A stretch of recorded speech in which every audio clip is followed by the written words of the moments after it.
Hello and welcome to Gardening Advice at your Rowerland Garden Centre. We're just going to talk a little bit now about the veg garden.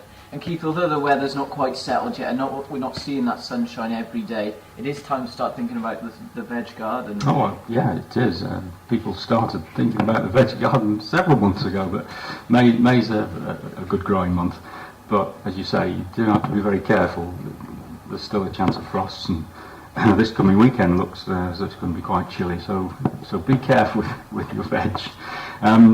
You can still sow now, or continue sowing things like lettuce, cabbage, cauliflowers, main crop carrots. They can go into the ground now, and perhaps later on in the month things like French beans, runner beans, so that when they do come through, the chance of frost is probably gone.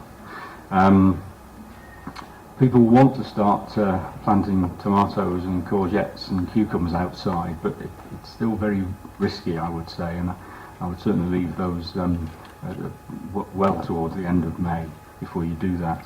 But within the greenhouse, tomatoes are probably growing well now, and people will be thinking about potting them up into their grow bags or whatever growing system they use. This one, for example, I started using that probably more than 10 years ago.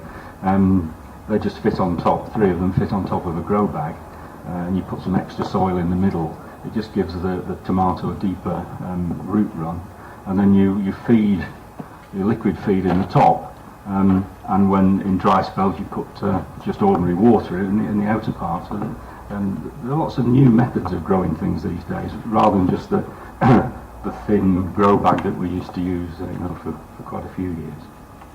And obviously now with the weather being a bit unsettled, protection is one thing to think about. Yes. So what sort of things can you... Well, once you've got things in the ground or in big pots and you can't really bring them in, you can't move them, the best way is just to have some fleece handy for cold nights.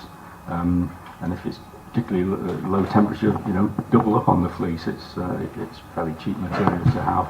It lasts for years, and it can save the crop. So just got to be aware of the weather in May. It's always a changeable month. That's great. Well, thanks very much, Keith.